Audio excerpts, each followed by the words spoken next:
Hello and welcome all of you to Easy Electrical. So today is the third day of our class on the topic of your electrical measurements, and before going into that, we will first discuss about our whatever SSC courses that we run. That is, we basically run a SSC online course, and in that course, we basically take up your technical, non-technical questions, concept-based classes.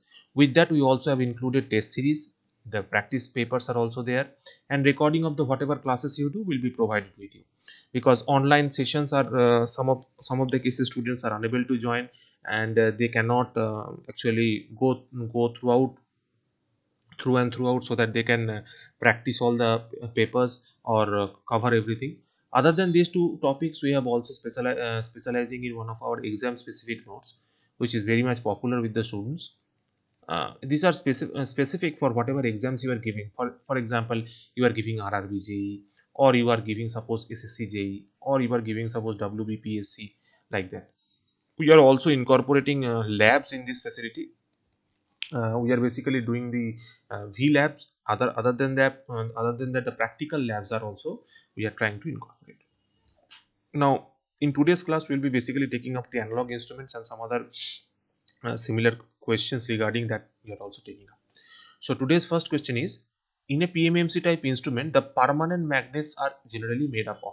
Basically, permanent magnets are made up of alnico. Sometimes it is called as alcomax. Alnico, or sometimes it is made up of alcomax. It is basically a compound made. It is a complex compound having different metals. Okay. Now to this next question. In case of permanent magnet moving coil type instrument, the deflection is proportional to. Basically, the deflection is proportional to current. Whatever current is flowing through, the deflecting torque TD is proportional to your current, and the deflection theta is also proportional to your current. Okay, directly proportional to your current. Now, precision is referred to as the measure of the repeatability of the readings. Okay, the how many times the same reading can be repeated, that is the measure of your precision. Now, the closeness of the reading to with its true value, we call it as accuracy. The smallest change in input which can be detected for certainty is called as what it is.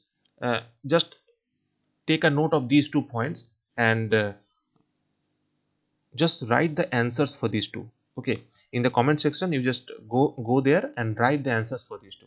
Okay, this is a home task for you. Now, what is GAE, guaranteed accuracy error? Guaranteed accuracy error is basically a type of constant error. Okay, this limiting error and variable error both are the same. They are sometimes limiting errors are sometimes called as variable error. So our answer will be constant error. Now here two resistances are given having this type of representation.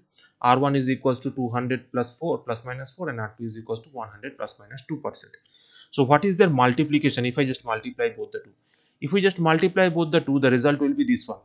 Okay, 200 then 1000 200 into 1000, and these two will be added.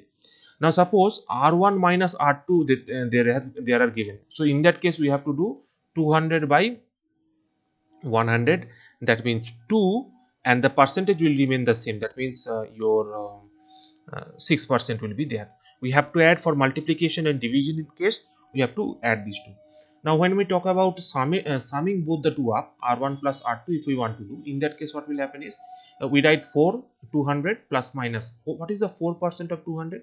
4% of 200 is plus minus 8. Now if we add, in that case, what is the 2% of your 100%? That 100, that is your 2, that is plus minus 2.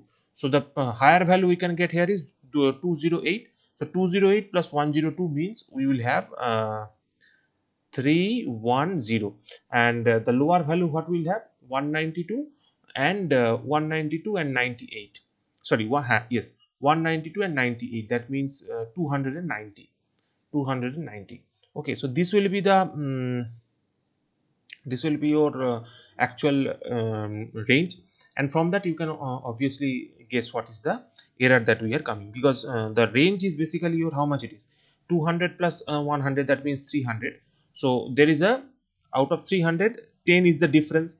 So if 10 is the difference, 10 difference means what is 10 out of your 300 into 100, that means your 3.33%. 3.33%. So 300 plus minus 3.33% will be the correct answer. Okay, so similar in the case of minus, so 100 will be the number and 3.33% will be your percentage value. Now coming to next question, which of the following is not a part of a systematic error? Basically, the observational error is a separate type of error. It is not included. Sorry, the let me correct this. The gross error is a separate type of error. Okay, the gross error is a separate type of error. Basically, constructional error, environmental error, and observational error are just the divisions of the systematic error. Are just the division of the systematic error. Now coming to next question, what is the variance in case of measurement? Variance in case of measurement is basically sigma square. Sigma means your standard deviation. So square of this is basically your standard deviation. One more topic I'd like to add here is that probable error. Probable error is your 0.6745 into sigma. Some example in some exams these are basically asked. What is the probable error? Probable error is 0.6745 into sigma. Sigma is your standard deviation. Now, when the instruments are under balance, what happens is deflecting torque and control torque becomes equal.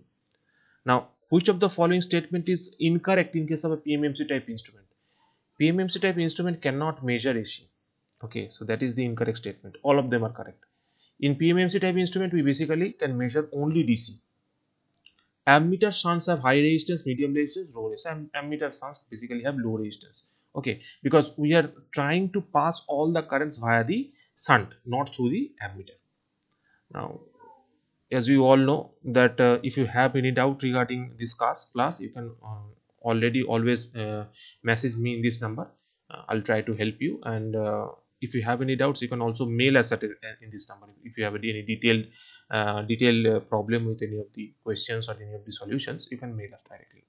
So thank you everyone for staying up to this point. Hope you have a nice day. Thank you.